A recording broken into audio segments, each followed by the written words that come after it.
Thanks very much. And in the tradition of G1, we're not going to do long introductions, but I think we have to start out with how the current panel is actually using AI in their own context.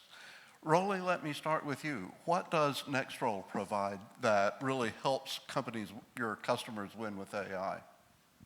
Absolutely. So Nextroll is a marketing and advertising technology company. We serve over 20,000 brands, companies, agencies across the world. And as many of traditional ad tech companies, we have actually been using AI for nearly a decade. AI has been there for a really long time. It became popular maybe since ChatGPT came into the world, but we've been using AI for our bidding, our auctioning system, with our recommendation engines for a long time, right? With generative AI and large language models, what we are doing now is we're really focusing on removing complexity in our in the marketer's workflow. So that's what we are doing. I personally believe that AI is in service of helping your customers. AI is not a product itself, and I can elaborate more on that later, but at the end of the day, your customers are looking for solving a problem. And remember that you never, don't walk away from the core offering you have and the value you provide. Reimagine with generative AI. Thank you. And Arjun, what about Distill AI? So we work with large enterprises, the Fortune 500, on shaping and running these large transformation programs that involve reimagining their business processes to be driven by AI. And so as part of that, we provide services and we offer products that enable that transformation. When I just take a step back, how do we use AI? What is AI? It allows us to 10x capacity in a pretty meaningful way. That's how our customers use it. That's how we use it. I've been in the enterprise space now for 2 decades, and what used to take a team of about 50 people can now be done probably with a team of 3 to 4 people, and that's a huge accelerant. And so the way we think about it within our company is how can we accelerate with fewer people, higher leverage, to be able to take on a lot more in a shorter amount of time. And that is actually as much a cultural mind shift, because people are not primed to give away their Lego blocks to AI. You think about hiring people who report to you to scale your team. How do you think about using AI as a way of giving yourself leverage? That's a big cultural change. Great, thank you. So again, would you give us the 30-second introduction to Lontoh Holdings, the Japan company, and also how you're using AI right now? Okay. My name is Ken Tamatsuka from Lontoh Holdings. Let me explain a little bit about the about the company, because it's related to the following discussion. The Lontoh was founded in 1948, right after the World War II, with a chewing gum business in Japan. Then after that, we extended business like a chocolate, ice cream. By 1970s, we became comprehensive confectionery and company. And then the founder of Lontoh, named Takeo Shigemitsu, he's originally from Korea, Ulsan. So he flew from Korea when he was 20 years old. So because Korean government asked Lontoh at that time, there's a successful entrepreneur called Shigemitsu-san. So he started investing in Korea. Started from confectionery business, which is the original business. And the Korean government asked they need a hotel in Myeongdong. They need a chemical business, so on. So extended business domain to like a hotel, chemical, retail, construction, so on. Now, Korean side is about $60 billion US revenue with 350 companies. Yeah. Japan side remain at the core business of the confectionery, the food. However, Japan Holdings consolidating most of the majority of 250 companies. And so then my mission right now is the Korea, Japan, it's same group, same family. However, there was certain distance. I came in 4 years ago as a chief executive, and then I'm now, shortening the gap between Japan and Korea. So what are you doing with AI? AI, in this case, AI, let me talk about Japan, is frankly speaking, we are maybe phase one. We are trying to implement, increase the utilization of the language model. So its language model itself can create so many productivity improvement. So we are now entering the second stage, which is agentic AI, which I believe very powerful, which has a potential for totally change our organization, the productivity, so on. Maybe we can discuss about that later. Okay. Thank you. And Sonita, you're on the board of several large companies.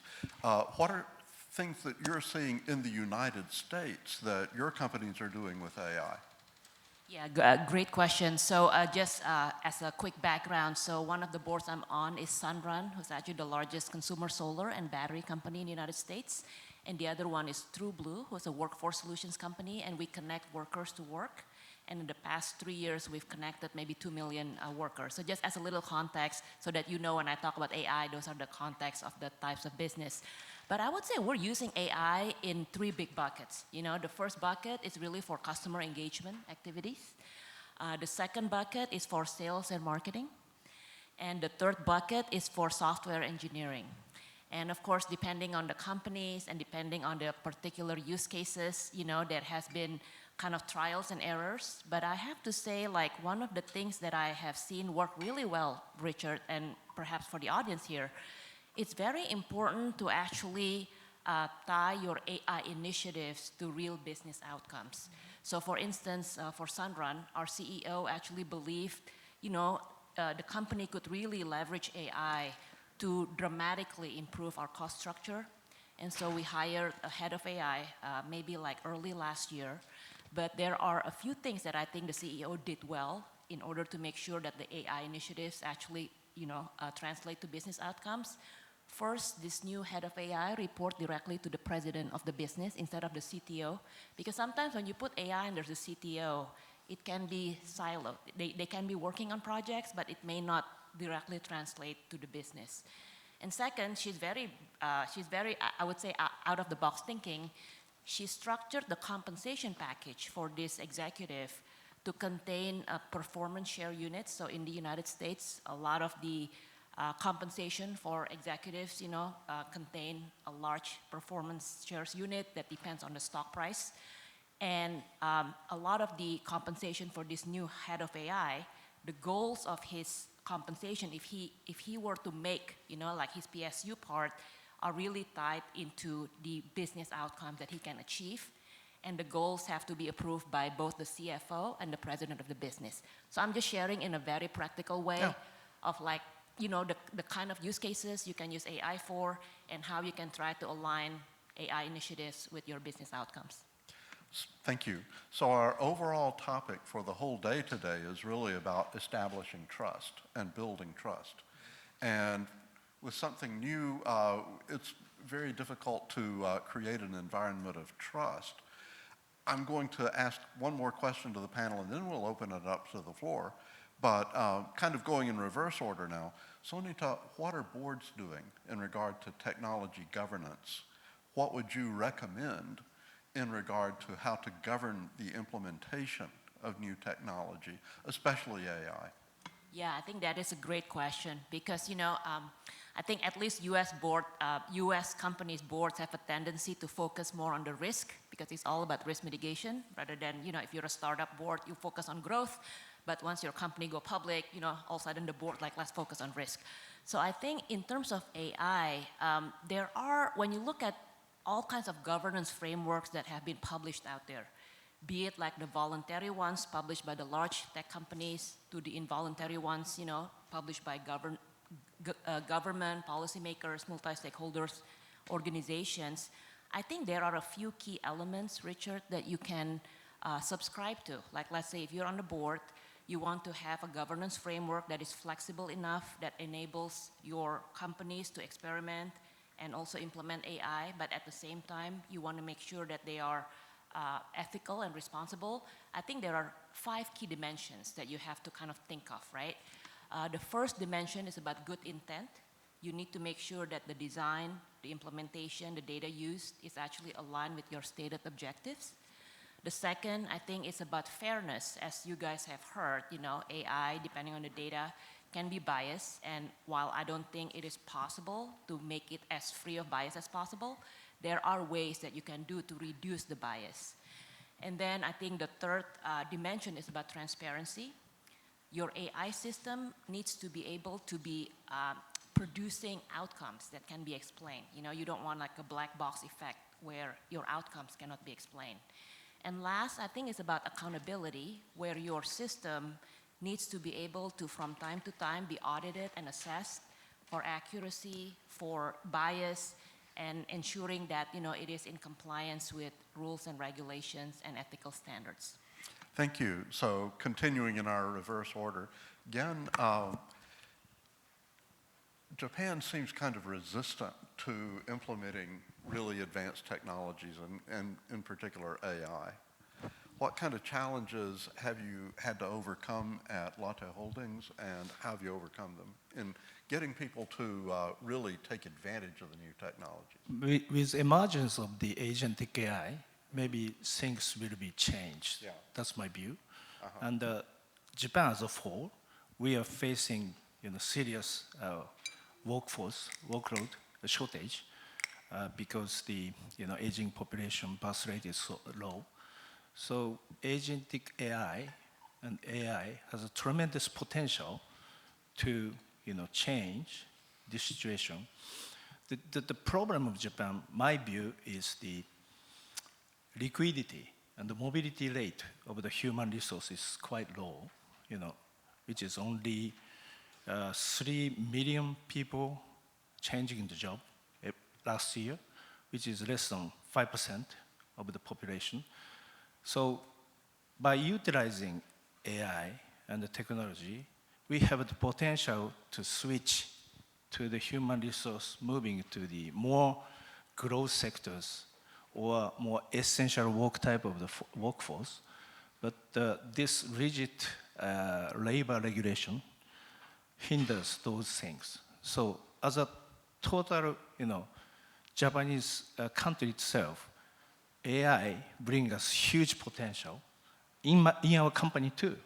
However, we have to come up with a very creative idea how we can, face or change or attack for those labor situation or regulations. So I got to follow up. What role does the CEO have in that process?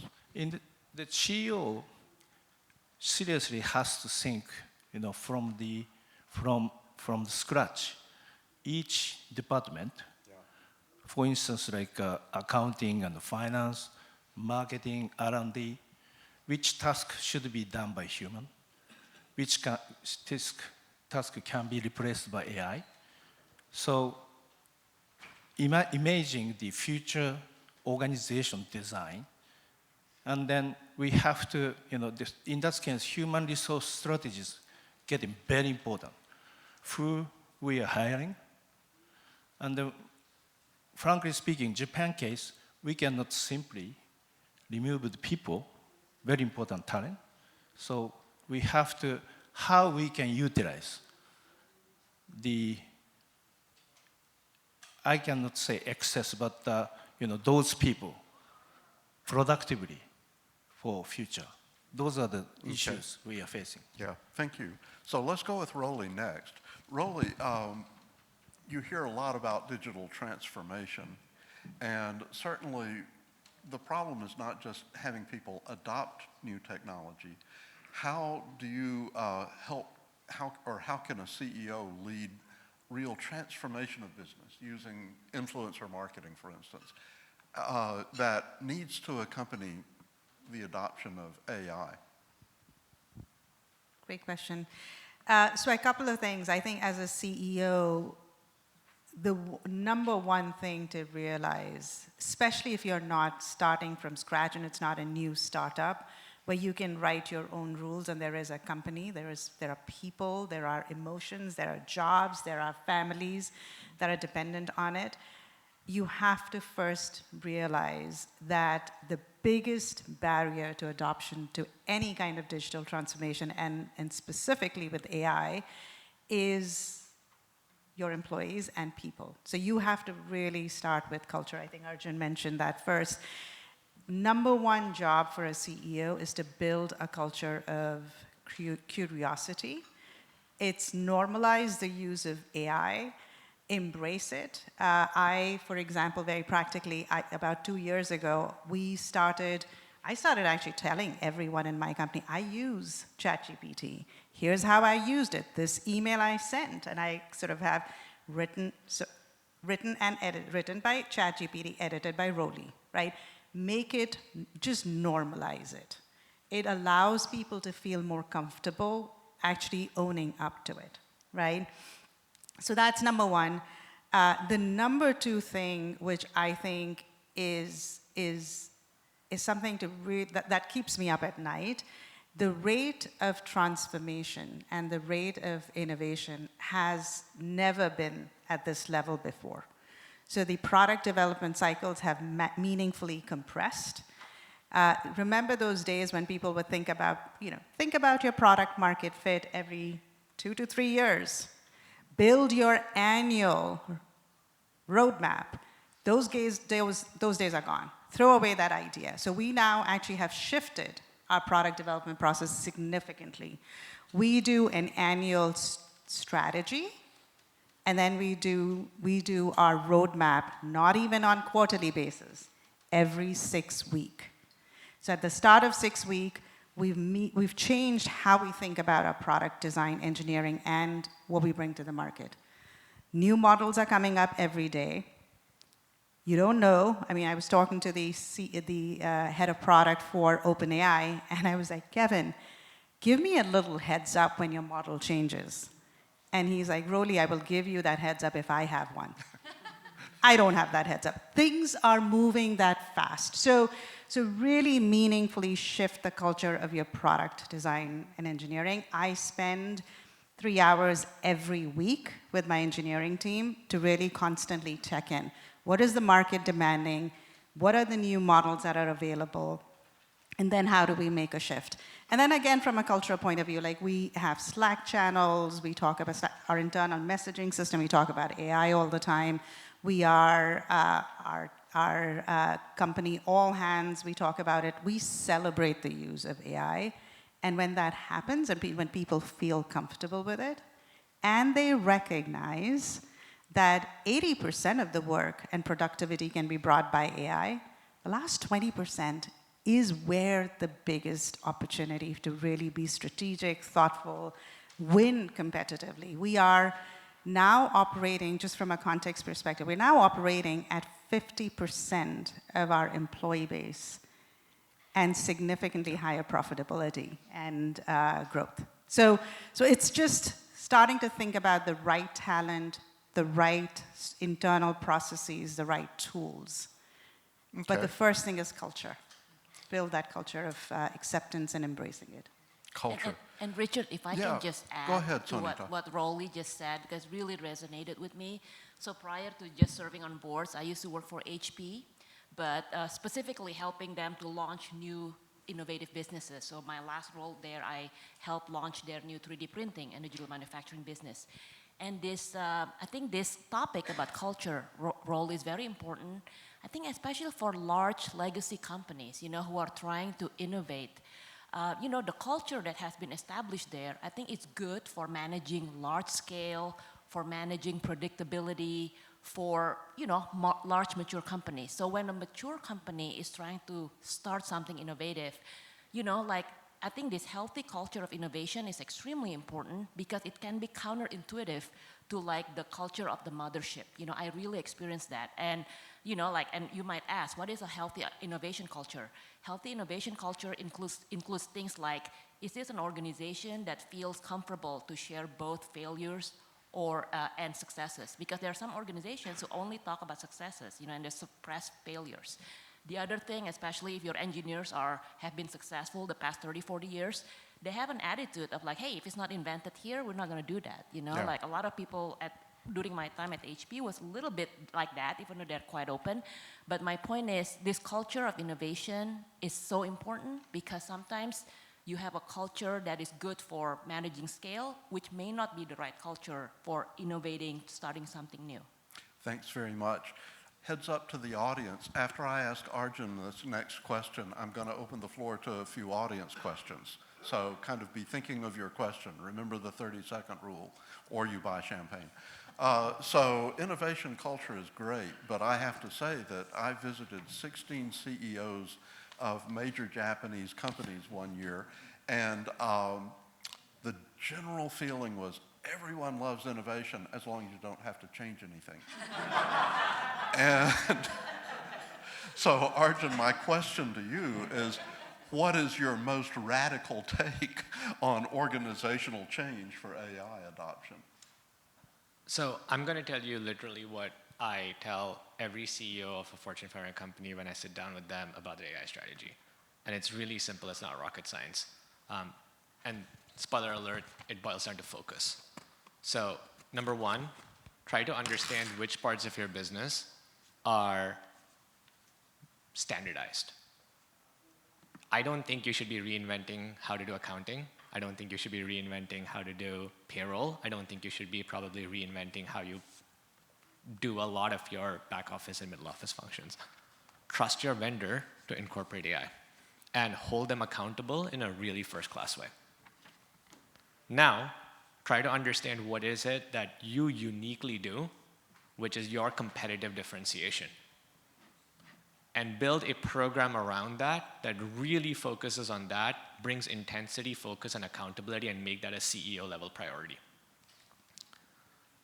And here, I don't think you can trust a vendor. You have to build it. Why? Because it's very unique to you. What is AI? AI is fundamentally just intelligence. It's intelligence that you can use to write an email. It's intelligence that you can use to carry out an automation. It's intelligence that you can use to have agents when they use tools and take actions. Okay, let's take the most intelligent person from MIT. Let's hire them into your company. Do you think they're going to be effective on day one? Probably not. Why? They're intelligent, but they don't know how your business operates. They don't know how your data is. They don't know the wisdom that comes from having made contextual decisions within your companies in the environment in which you serve your consumers. Create a program that allows AI to be effectively onboarded into your organization and really make that the intense focus of that build program that you run. And then the last thing I'm really going to tell you is incentivize people to then make mistakes. I think the hardest part about this, honestly, is people don't really know how to run these experiments.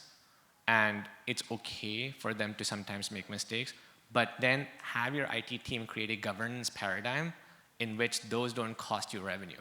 It's not that you don't want to be innovative. It's that unlike a startup, which has nothing to lose, you have something to lose. You have, like, our customers do 100 billion in revenue, and unlike a Silicon Valley startup that has nothing to lose and can move fast and break things, your shareholders will probably punish you if you move fast and break things. Okay, so how do you balance doing experiments and failing with a governance paradigm in which those are not deleterious, but actually allow you to learn to keep improving the program, because the end goal is to make the thing that makes you unique 10x more effective with AI. That's really the fundamental blueprint, and it doesn't matter if it's the largest telco, it doesn't matter if it's the largest supply chain, it doesn't matter if it's the largest insurance company or the largest financial services company you work with.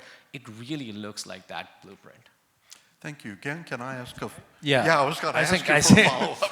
I think we should focus on, we can have the quite big return or tangible result, and the actual project. I give you two examples which we are now trying to, implement for that. The one is the manufacturing company like Lotte.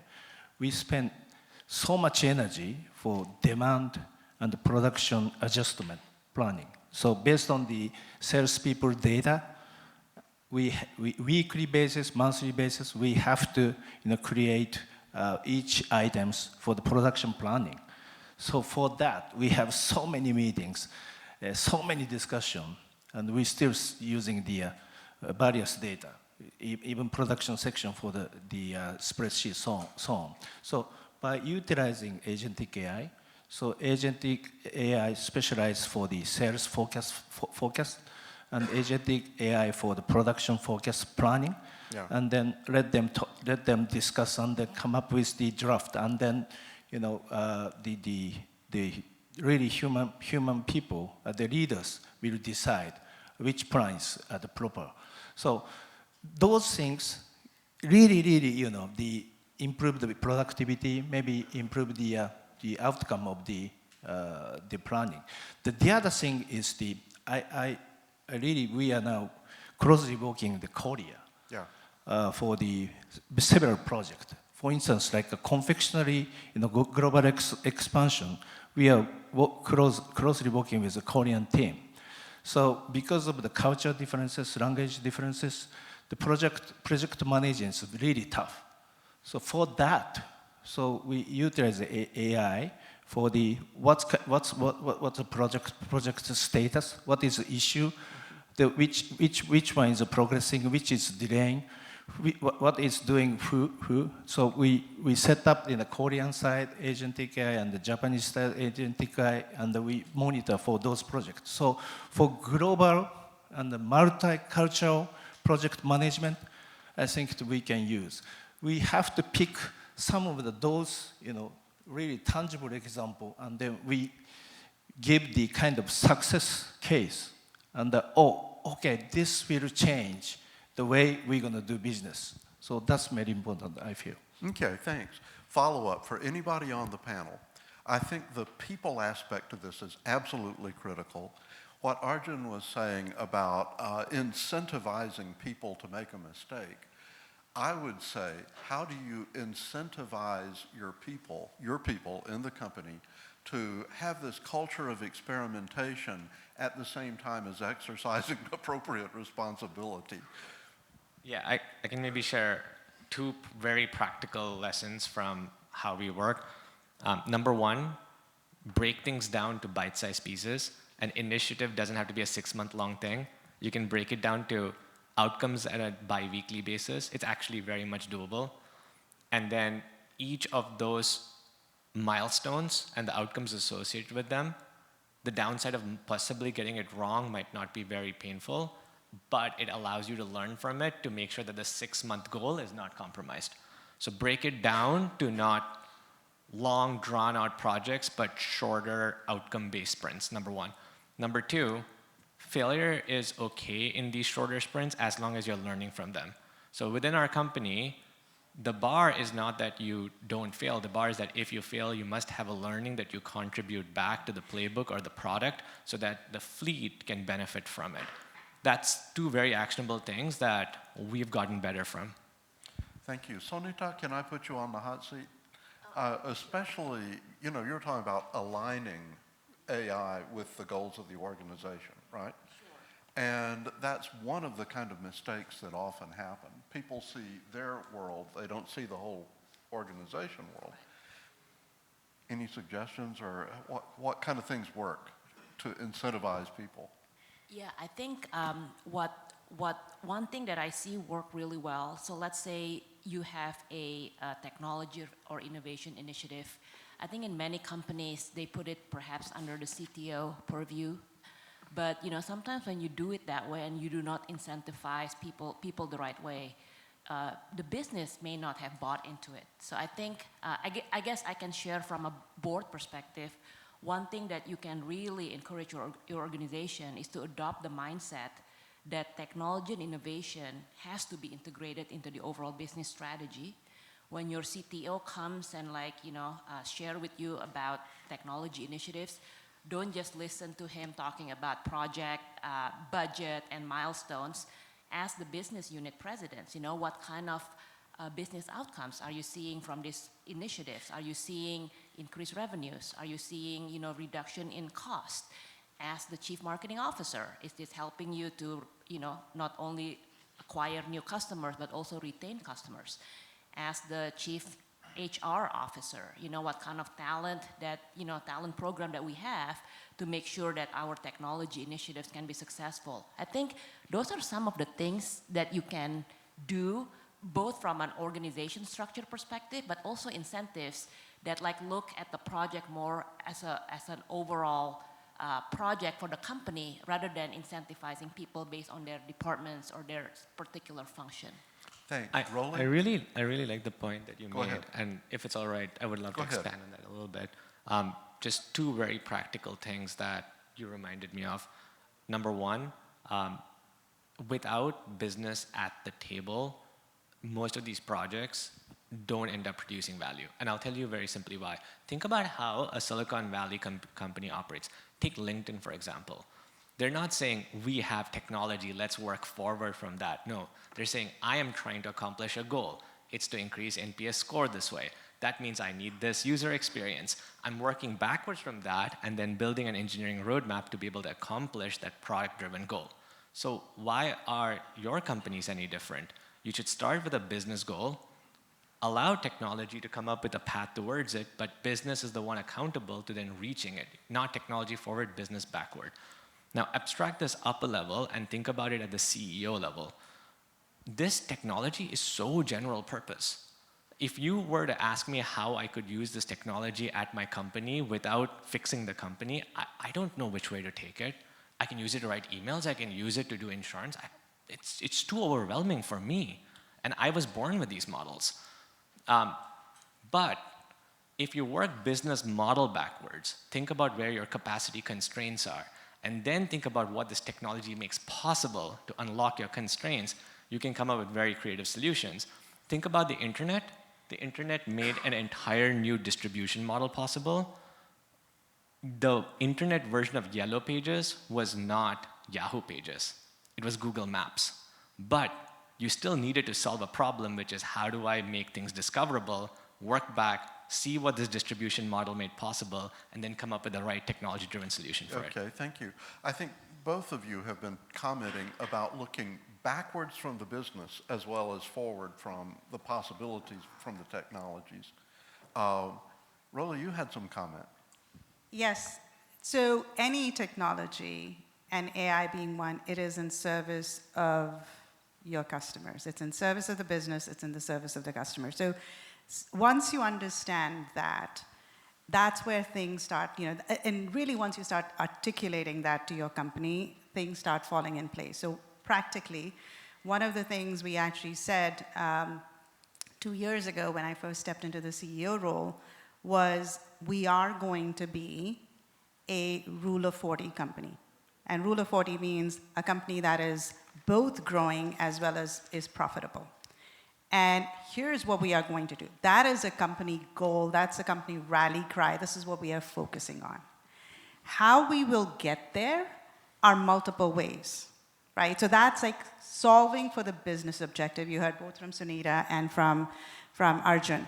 The second thing was AI is in service of our customers. Why do we exist? And how can we make our lives of our customers better? So for us, it was, how can we let a marketer do things 10 times better than what they are able to do today, right? How can we actually have a marketer be able to go out and do more with less? How do we abstract away the complexity that they have to deal with every single way? So once you start articulating the business objectives and then you hand it over to your leadership team, amazing things happen.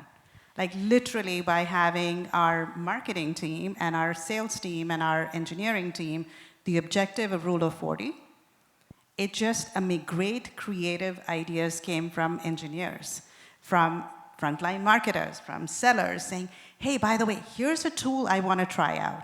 Great, go try it out.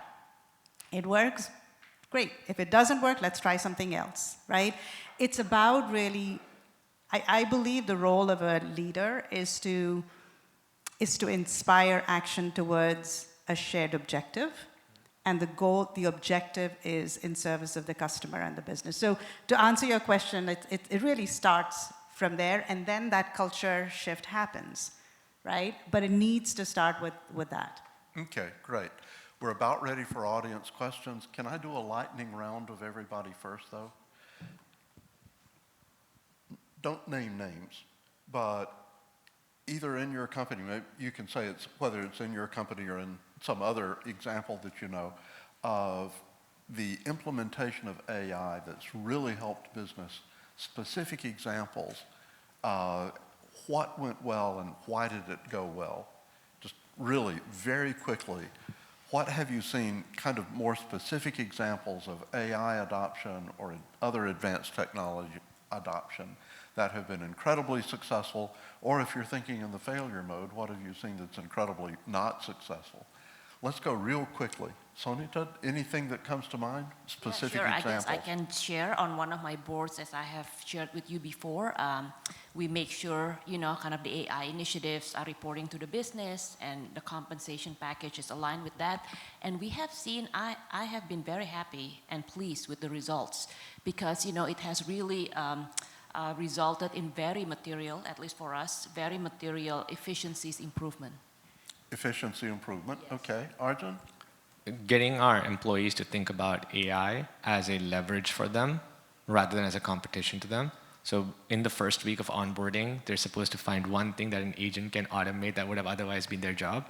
And then getting them to think about a promotion is not just about hiring people who report to you, it's actually increasing the impact and output, which could involve having AI scale you up. That's been extremely productive for the company to scale.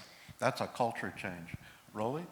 So, you said practical. Yeah, Yep. real. So we've actually seen, we implemented AI in our engineering, marketing, and sales. We saw 30% improvement in our engineering productivity. We've seen nearly about 20% on our marketing and close to 50% on our sales team. So that's like real productivity improvement, and we measure it by how much revenue we get per employee from from that. So that's it. Can I talk about a failure mode? Sure. I think the biggest failure mode of AI adoption is going to be lack of employee and your customer's employee adopting it. So when you think about your customers, if you are selling a product that has an agentic or AI component to it, it is important to understand there are people at the end of it. Yeah. And what decisions will they make? Okay, thank you. Again? Combination of the utilization of the unstructured data and the structured data. I've been in the retail sector quite a long time. At a convenience store, I was running the company called Lawson. Now, like a Japanese convenience store, there are so many customer voices. Each store has hearing some voices. Those are the unstructured data, and then they convert those data to the structured data, and then the combining the two data and they come up with the the demand forecasting and the planning and so on. So I think this approach is quite powerful and improve the product merchandising capability so on. So in this example, it's about the analytics more than automation. Yeah. Really getting value from the knowledge that the technology can reveal. Let's open the floor to questions.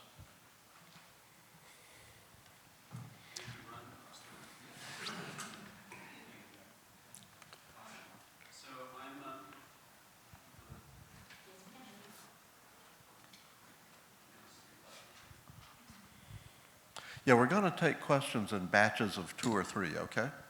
So you'll do the first question. Do I have a hand for the second question? Got it. You can also project. I don't know. They're Testing. trying to record this, so it's probably better to use the mic. Here you go. No worries, thanks. Yeah. All right, I'm the co-founder CEO of an AI startup, and I'm curious to the CEOs on the panel. A friend of mine recently came to me and said she thinks that AI is actually better at her job than she is, and she's thinking of stepping aside. Arjun, you talked about going from 50 to 3 people. Well, why not 0 people? And why not have one of those be you? How do you think about your role? And then for the lady who is on the boards, how do you think about that for the CEOs that you supervise? You mean that the AI may be better than the CEO? Yes. Okay, got it. And let's do one more question.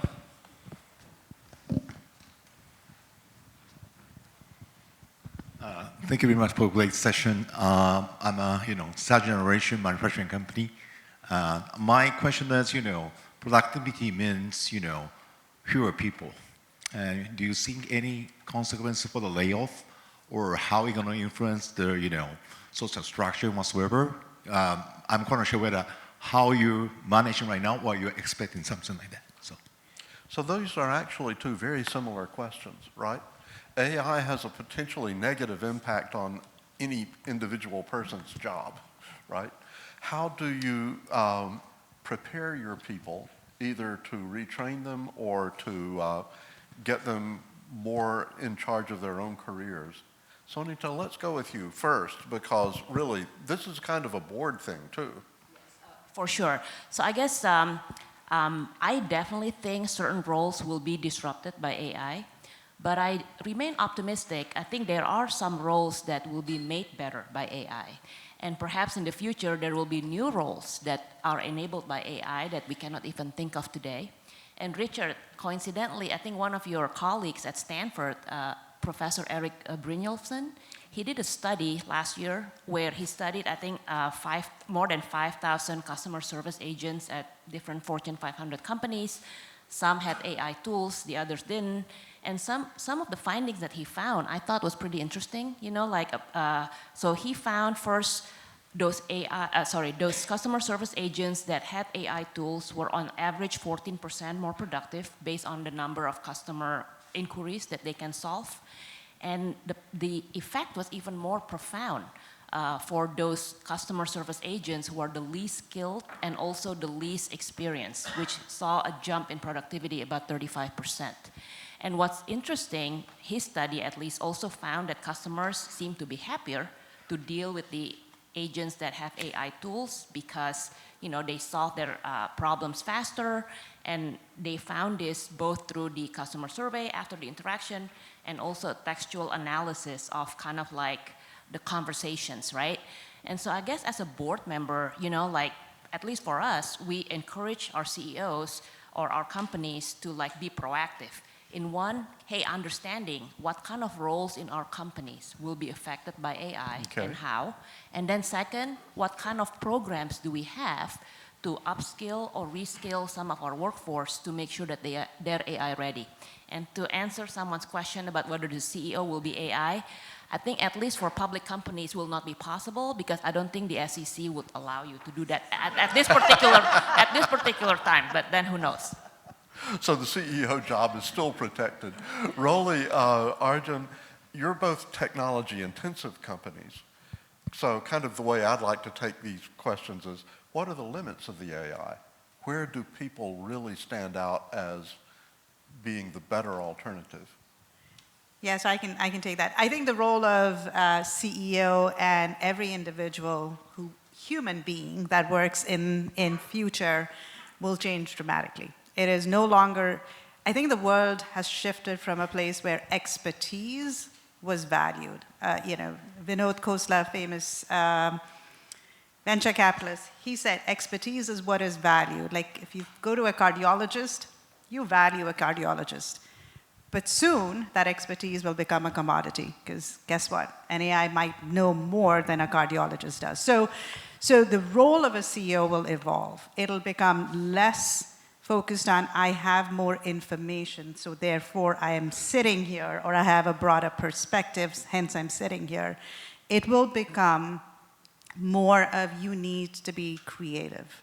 You need to be approachable. You need to be the human, because that is what will change, right? So the role of a CEO will become creativity, motivation, because you'll still have people that are working, right? It will not be 50 people can go down to 3, but at some point, and there's a world that you could have a 50 people company running $1 billion of business, but you still need someone who's thinking about the next step. So I think the role changes, it becomes more human, it becomes, you become human.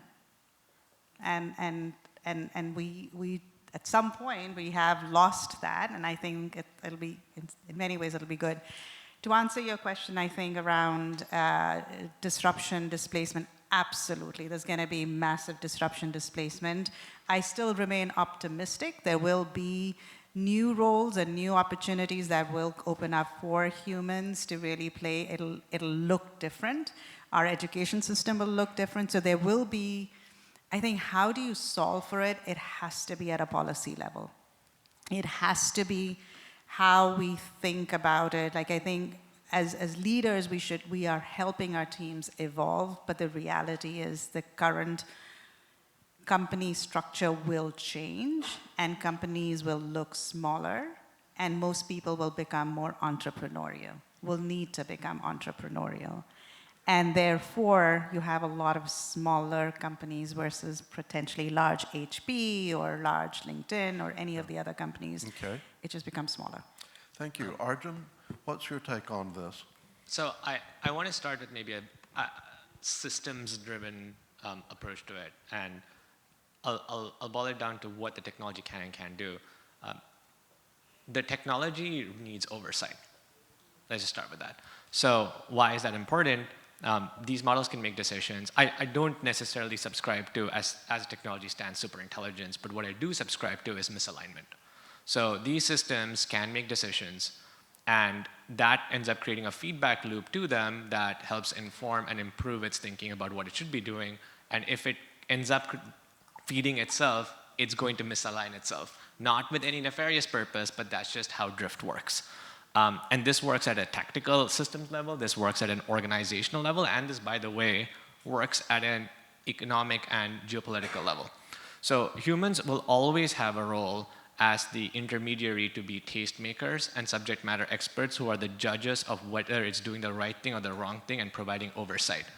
Now, that has a consequence. The consequence is that a lot of the routine tasks that humans have been doing, which involve extracting fields from a table, moving paper from A to B, they're probably going to change. And we've seen this before. We've seen this many times before. But humans will continue to be the subject matter experts and the domain experts within the bounds of the technology as is defined, and that's not going to change. That's true at the most junior levels, and that's true at the most senior levels. So I don't think I'm going to, as a CEO, be judged by the volume of work I do going forward. I'm probably going to be judged by the quality of the decisions I make, and I'll probably have AI scale out a lot of the work that I do. Thank you. Gen, you get the layoff I think question. You get the layoff question, human, right? no, About no layoff question. We cannot lay off in Japan. I know, and that's the issue. Yeah, sure. Is that you have that kind of a culture. In the U.S., yeah, people are gone at a heartbeat, and they have to do their own retraining. But in a culture like Japan, how do you manage the workforce and get them to transform themselves? It's a really difficult question. Yeah. And also, as AI getting stronger and stronger, improving, human resource can do is the most important thing is judgment, come up with the hypothesis, making strategy. To do that, you have to have the in-depth operational skills, knowledge, in-depth industrial knowledge. So those people we need. So let's simply divide three types of the group of the people. For instance, someone middle and senior who has in-depth understanding of the operation, in-depth understanding in the industry, and that quite good at the utilizing technology and willing to utilize technology. The other type is the good at the operational skills and have in-depth understanding of the industry, but non-willing to accept the technology. The third one is very junior, who do not have the operational skills, industrial knowledge. So three types of the people, totally different education needed, reskilling needed. So we have to set up for each group of the people's right educational strategy, education method, so on. But it's very difficult question. Yeah, thank you. Let's do another couple of questions. Hand? While you're thinking of your question, I'm really impressed because what you're saying is to go for the essence of what makes people really good. they're kind of knowledge areas that really an AI program hasn't yet reached yet. And the CEO, as kind of the center of creativity and also the center of motivation and kind of being approachable, creating that culture in the company is going to make everybody work in a certain way. Somebody had oh, okay, go ahead.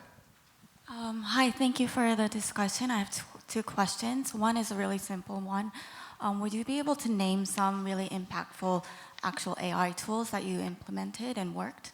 And the second one is you mentioned on incentivizing the utilization of AI.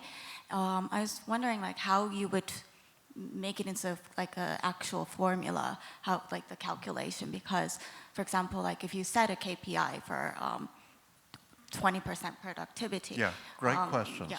Absolutely. Back in the back. I saw David, your hand. Oh, and was there another hand? I see. Okay. David, you first. So there's been a lot of discussion about the extraordinary capabilities of AI and how quickly they're evolving. The question that I want to ask is a little bit about some of the risks around that sometimes my team refers to as the co-pilot problem of if you have a self-driving car and you think it's driving so well that you sort of relax, that maybe you can't respond fast enough or catch it when it actually goes awry. So how do you think about the risk of maybe losing track? The risk of losing what? I'm sorry, the risk of losing track of what the AI should be doing. Losing track of the AI. Yeah, whether it's on track. Okay, and? Hi, very simple question. How do you expect your future, 5 years from now, your daily life to be changed by AI? How do you spend your time at the office from the morning to night with AI? Your job and daily life and tasks can be changed, I strongly believe. Can you describe from backcasting? Thanks. You've just asked the question that I like to end every session with. So that will be the last one. I think that the first one I want to take is how do you measure the success of what you're doing, and also how can you tell if you're losing track, if the AI is getting ahead of you? Why don't we go with Rolly first? I know I mentioned that we actually saw a massive improvement in our engineering productivity as well as on our sales productivity. How did you measure that? Yeah, so on the sales side of it, it's very simple, right? It's how much pipeline and new business are we closing with the same number of sellers. It was pretty straightforward, right? It is, we have more pipeline generated by the same number of sales development reps and the same new business. So on the engineering side, it was really around making sure that we are actually driving higher product velocity. We generally left our engineering capacity the same. It's more product value per engineer. And we use GitHub. To one of your questions is what tools do we use? We use GitHub Copilot on the engineering side and Cursor. And then on the sales side, we use a few different tools, but there's one that's called Nooks, has been really productive. Okay, great. Arjun, since you're providing, Distill AI provides a platform, I want to ask you about the level up above you, the applications. What are some things that have been really useful for your companies, your customers? Okay, so I want to maybe start by really answering a question that was asked here about how do you keep the AI on track. Okay. I think that was one of the things. I think this is a really important question. So I don't think the right way to think about this is a self-driving car that drives itself. I think the way to think about this is you have managers who manage employees today, and you've all heard about hallucination. Okay, models hallucinate, humans hallucinate more. It's true, yeah. Okay. Like you get wrong answers from your employees. It's true, right? And so we have systems in place to manage employees very well. And I would think about onboarding AI as closer to onboarding something closer to a human. with the right evaluations. We have governance paradigms for humans, performance reviews, alignments, OKRs. What does that look like for agents? That's how I think about it, not a self-driving car. So I just wanted to get that. And it's a really good question. And then in terms of tools, we're a fundamentally engineering-centric company. And so the only metric that matters for us is velocity of shipping. And that means that our customer... We've got to really move up the speed. Yeah. So for the board, how do you measure manage the risk of AI? Yes, that's a great question. And it continues to evolve, right? Sure, there are governance frameworks you can put in place. But I think as a board, there are really three big pillars, I have to say, that the board need to ask in order to kind of like see whether they are balancing between the risks and the opportunities. The first is like ask types of questions to really understand whether your management truly knows what is the role of AI for your particular business, whether the management understands the specific risk and opportunities, do they know what the competitors and the peers are doing with regards to AI, can they think of new entrants that might come in and disrupt your business that might be using AI that you cannot think of today. So that's kind of like the first pillar about risk, disruption risk, what are some of the risk opportunities.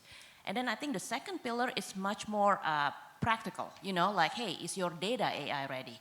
Actually, you probably know this, you know, most organizations, their data is not AI ready. Yeah. And actually, according to Gartner, only 4% of organizations believe that their data is AI ready. But I guess, Arjun and Rolly, the good news that I've heard is you don't have to make all of your data AI ready. You just have to focus on those data that focus on your high value use cases. Okay. So at least as a board, ask, is our data AI ready? Is our security AI ready? Because you know there are a lot of security issues that can be enabled by AI because the bad guys will be even more powerful with AI, right? And then I think the third pillar of questions really surrounding, do you have guiding principles? Do you have some kind of code of conduct? Do you have a cross-disciplinary team in your organization that oversee AI, not just the AI expert, but also people from legal, from finance, from compliance, you know, those kind of things. And I think last but not least, do you regularly monitor and audit your AI systems for bias, for accuracy, and for compliance? Okay, 10 seconds each. What are we going to be doing in 5 years? Again, you first. Back to basic principle, you know, even technology comes up, the focus on your strengths, customers, product. Okay, sounds good. Rolly? I'll answer that question. What would my day look like? I think I will actually go for long walks in the middle of the day to find inspiration and creativity. Sounds good. Arjun? I'll be honest, I think my most important job as a CEO is to make one really good decision that changes the trajectory of the company every day. And I would use this as an opportunity to really get that right. Thank you. And Sonita? Yes, I guess for me, I'll be just taking Waymos daily. They're everywhere. That sounds good. Thanks to our panelists for a great discussion.